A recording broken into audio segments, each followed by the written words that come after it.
कहानी शुरू होती है और हम देखते हैं कि पूरी दुनिया में जंग छिड़ चुकी है। इस जंग में सभी देश परमाणु हथियार का इस्तेमाल करते हैं, जिससे होता तो कुछ नहीं, बस पूरी दुनिया बर्बाद हो जाती है और सभी इंसान मारे जाते हैं। आगे हम देखते हैं कि इस बर्बाद दुनिया में सिर्फ 3 ही इंसान जिंदा बचे थे और ये तीनों एक सुनसान जगह पर बेहोश पड़े हुए थे। तभी उनमें से एक लड़की को होश आता है, जिसका नाम शातिर शीला था। वो होश में आते ही जोर से चिल्लाने लगती है, क्योंकि वो इस बीहड़ को देखकर काफी डर गई थी और उसे यहाँ पर दूर दूर तक कोई भी नजर नहीं आ रहा था। उसे बस ये याद था कि वो कल रात को अपने बॉयफ्रेंड पप्पू पाइथन के साथ एक पार्टी में थी, लेकिन वो वहाँ से यहाँ पर कैसे पहुंची इसके बारे में उसे कुछ नहीं पता था। अब वो खड़ी होती है और अपने आसपास देखने लगती है। तभी उसकी नजर अपने बॉयफ्रेंड पप्पू पाइथन पर पड़ती है, जो कि थोड़ी ही दूर बेहोश पड़ा हुआ था। वो जैसे ही उसके पास जाती है, तभी पप्पू पाइथन को भी होश आ जाता है। पप्पू पाइथन इस नई जगह को देखकर हैरान हो जाता है, पर जब वह शातिर शीला को देखता है तो वह बहुत खुश होता है, क्योंकि कल रात वो दोनों एक पार्टी में थे और पार्टी के बाद उनका मजदूरी करने का प्लान था।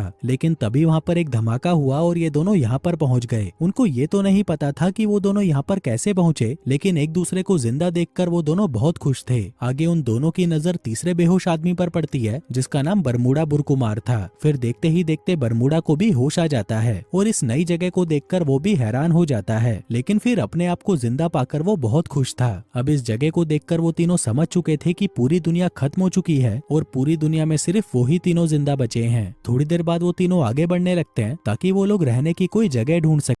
साथ ही भूख और प्यास की वजह से भी वो तीनों बहुत परेशान थे। अब काफी देर चलने के बाद वो तीनों एक समुद्र के पास पहुंच जाते हैं, जिसे देखकर वो तीनों बहुत खुश होते हैं, क्योंकि अब मछलियां खाकर वो अपनी भूख मिटा सकते थे। अब पहले तो वो तीनों समुद्र में जी भर कर नहाते हैं और फिर किनारे पर आराम करने लगते हैं। इसके बाद वो जैसे ही वापस जाने लगते हैं, तभी उन्हें किनारे पर बहुत सारे केकड़े दिखाई देते हैं। अब उन केकड़ों को देखकर बरमूडा बुरकुमार खुश हो जाता है, क्योंकि उसे खाने में केकड़े बहुत अच्छे लगते थे। पर वही शातिर शीला और पप्पू पाइथन ने कभी भी केकड़े नहीं खाए थे, इसलिए वो दोनों उन केकड़ों को देखकर घबरा जाते हैं। अब इससे पहले कि शातिर शीला किनारे से दूर जा पाती, तभी उसके पैर पर एक केकड़ा काट लेता है। वहीं ये देखते ही बरमूडा बुरकुमार जल्दी से उस केकड़े को मार देता है और फिर उसे खाने लग जाता है। उधर शातिर शीला एक तरफ बैठकर अपना पैर देखने लगती है। तभी उसे दर्द से परेशान देखकर बरमूडा बुरकुमार उसके पास आता है और तुरंत उसके कपड़े फाड़कर एक पट्टी उसके पैर पर बांध देता है, जिसके थोड़ी देर बाद शातिर शीला का दर्द कम हो जाता है। इसी बीच बरमूडा बुरकुमार उसकी चूचियां देखने लगता है, जो देखकर उसका औजार पूरा तन जाता है। उधर भूख से परेशान पप्पू पाइथन के पास और कोई रास्ता ना होने की वजह से वो भी उन केकड़ों को उठाकर खाने लगता है। दूसरी तरफ बरमूडा बुरकुमार शातिर शीला के बदन को छूने लगता है, जिससे शातिर शीला गर्म हो जाती है और तभी बरमूडा बुरकुमार उसके खेत में खटर खटर खटर खटर अपना ट्रैक्टर चलाने लगता है। थोड़ी देर बाद वो तीनों फिर से आगे बढ़ने लगते हैं ताकि वो लोग रहने की कोई जगह ढूंढ सके। थोड़ी देर चलने के बाद उन्हें एक घर नजर आता है। वो तीनों जल्दी से उस घर में आते हैं, लेकिन अंदर आकर वो देखते हैं कि इस घर में ना तो पीने का पानी था और ना ही खाने की कोई चीज पड़ी थी। पूरे घर में कोई इंसान भी नहीं था, बस एक कुत्ता था जो छुपकर उन्हें ही देख रहा था। आगे जैसे ही वो तीनों घर से बाहर आते हैं तो उनकी नजर उसी कुत्ते पर पड़ती है जो उन्हें छुपकर देख रहा था। तभी वो कुत्ता उन्हें देखकर भौंकने लगता है, जिसे देखकर वो तीनों समझ जाते हैं कि वह उन्हें कुछ दिखाना चाहता है, इसलिए वो तीनों उसके पीछे पीछे जाने लगते हैं। अब काफी देर चलने के बाद वो तीनों एक हरी भरी जगह पर पहुंच जाते हैं। उस जगह को देखकर वो तीनों बहुत खुश होते हैं, क्योंकि वहाँ पर खाने पीने की बहुत सी चीजें थीं। वहाँ खाने के लिए कई तरह के फल थे और पीने के लिए साफ पानी भी था। कहा जा सकता है कि जिंदगी जीने के लिए यहाँ पर सब कुछ मौजूद था, इसलिए वो तीनों यहीं पर रुकने का फैसला कर लेते हैं। थोड़ी देर बाद रात हो जाती है और वह तीनों आग जला लेते हैं और उसके पास बैठकर फल खाने लगते हैं। वो कुत्ता भी उसी जगह पर घूम रहा था और उसने अभी अभी एक खरगोश का शिकार किया था। वो उस खरगोश को नीचे रखकर भौंकने लगता है और वह तीनों उसकी आवाज सुनकर घबरा जाते हैं। उन्हें लग रहा था कि शायद जंगल में कोई खतरा है, इसलिए वो कुत्ता इतना भौंक रहा है। तभी बरमूडा बुरकुमार हिम्मत दिखाकर आगे बढ़ता है, पर जब उसकी नजर खरगोश पर पड़ती है तो वह उसे देखकर बहुत खुश हो जाता है। वो ये बात बाकी दोस्तों को भी बताता है कि कुत्ता हमारे लिए खरगोश लेकर आया है, जो देखकर वो तीनों भी बहुत खुश हो जाते हैं। दरअसल वो कुत्ता भी खरगोश का मांस खाना चाहता था, इसलिए वो उसे मार कर लाया था। जल्दी ही बरमूडा उस खरगोश को पकाता है और वह तीनों मिलकर उसे खाने लगते हैं। वहीं पास खड़ा कुत्ता उन तीनों को खाते हुए घूर रहा था और तभी शातिर शीला उसे कुछ कुछ मांस खाने को दे देती है। अब शातिरशीला को उस कुत्ते पर प्यार आने लगा था, इसलिए वह उसका नाम जॉनी जानवर रख देती है। अब खाना खाने के बाद बरमूडा बुरकुमार शातिरशीला को दबोच लेता है और वहीं उसके खेत में मजदूरी करना शुरू कर देता है। उधर वो कुत्ता भी उन दोनों की मजदूरी को एंजॉय कर रहा था। वहीं पप्पू पाइथन को भी मजदूरी करने का बहुत मन था, लेकिन शातिरशीला उसे अपनी गुलाबी दे ही नहीं रही थी, इसलिए वह दुखी होकर जंगल में चला जाता है। उधर 3 घंटे की भयंकर मजदूरी करके बरमूडा सो जाता है, जबकि शातिरशीला का मन अभी भी नहीं भरा था, इसलिए वो वहाँ पर पप्पू पाइथन को ढूंढने लगती है। जल्दी ही वो पप्पू पाइथन के पास पहुँच जाती है और उसे परेशान देखकर वो उससे पूछती है कि क्या हुआ, तुम उदास क्यों बैठे हो। पप्पू पाइथन कहता है कि तुम तो मेरी बंदी हुआ करती थी, तो अब इस बरमूडा के लिए तुम हर रात घोड़ी क्यों बन जाती हो, जबकि कायदे से तो तुम्हें मेरे लिए घोड़ी बनना चाहिए। अब पप्पू पाइथन की बातें सुनकर शातिरशीला समझ जाती है कि वो भी उसके खेत में मजदूरी करना चाहता है, इसलिए वो उसके सामने पूरी नंगी हो जाती है और पूरी रात अपने खेत में उसका बड़ा वाला औजार चलवाती है। वहीं वो कुत्ता भी उन दोनों की हरकतें देख रहा था, लेकिन उसे ये अच्छा नहीं लगता कि एक लड़की 2 आदमियों से अपनी पिंकी क्यों पिटवा रही है, इसलिए वह परेशान होकर वहाँ से चला जाता है। फिर अगले दिन वो दोनों आदमी काम करने लगते हैं, जबकि शातिरशीला कुत्ते के साथ नदी में नहा रही थी। आगे वो दोनों आदमी लकड़ियां काटने लगते हैं ताकि वो एक छोटा सा झोपड़ा बना सके। वहीं शातिरशीला उस कुत्ते के साथ जंगल में घूमने निकल जाती है।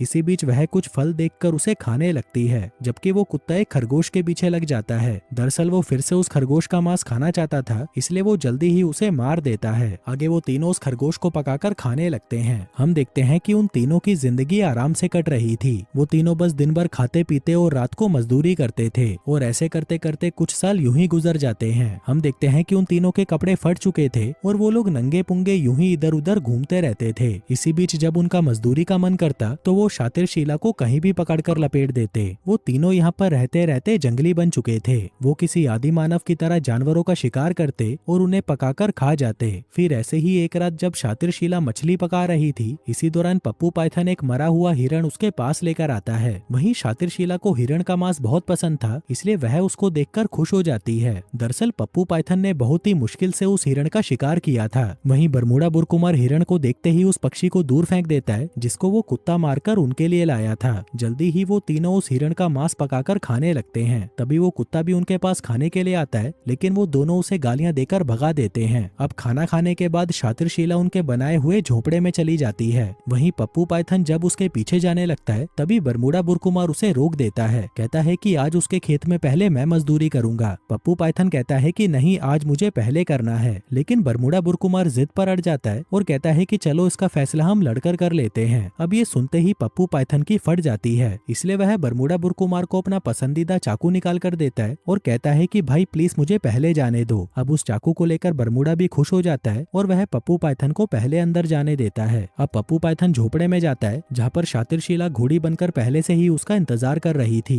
वहीं बाहर बरमूडा बुरकुमार उस कुत्ते को डराकर वहाँ से भगा देता है। अगली सुबह शातिरशीला नदी में नहाने लगती है और वहीं वो कुत्ता भी दूर खड़े उसे देख रहा था। आगे नहाने के बाद वो झोपड़े में आती है, जहाँ उसे वो दोनों आदमी कहीं नजर नहीं आते। दरअसल वो दोनों शिकार पर गए हुए थे। तभी वहाँ पर वो कुत्ता आ जाता है और शातिरशीला पर भौंकने लगता है। वहीं शातिरशीला ये देखकर डर जाती है और वहाँ से भाग जाती है। फिर रात को जब वो दोनों आदमी वापस आते हैं तो उन्हें वहाँ पर शातिरशीला नंगी बैठी हुई मिलती है। वहीं वो कुत्ता भी उन दोनों पर भौंकने लगता है, जो देखकर बरमूडा बुरकुमार को गुस्सा आ जाता है और वह उस कुत्ते पर हमला कर देता है, लेकिन उसका निशाना चूक जाता है। तभी वो कुत्ता उस पर टूट पड़ता है और देखते ही देखते वो कुत्ता बरमूडा बुरकुमार को जख्मी कर देता है, जिसके बाद वो दोनों डरकर वहाँ से भाग जाते हैं। कुछ देर बाद पप्पू पाइथन वापस आकर उस झोपड़े में आग लगा देता है, क्योंकि उसे शातिरशीला पर बहुत गुस्सा आ रहा था। वहीं शातिरशीला और वो कुत्ता भी उसी झोपड़े में थे, लेकिन किसी तरह वो दोनों बाहर आ जाते हैं और तभी पप्पू पाइथन वहाँ से भाग जाता है। अब शातिरशीला को लगता है कि शायद ये काम बरमूडा बुरकुमार का है। उधर वो कुत्ता बरमूडा के पीछे पड़ जाता है, लेकिन तभी मौका देखकर बरमूडा उसके ऊपर हमला कर देता है और उसे मारने की कोशिश करता है। इसी दौरान पप्पू पाइथन भी वहाँ पर आ जाता है, जिसके बाद वो दोनों मिलकर उस कुत्ते को मार डालते हैं। वहीं उनका पीछा करते करते शातिरशीला भी वहाँ पर पहुँच जाती है और उसे पता चल जाता है कि इन दोनों ने मिलकर ही जॉनी जानवर को मारा है। यह देखकर वो बहुत ज्यादा डर जाती है और वहाँ से भाग जाती है। उधर पप्पू पाइथन उसे रोकने की कोशिश करता है, लेकिन तब तक शातिरशीला जंगलों में कहीं गायब हो चुकी थी।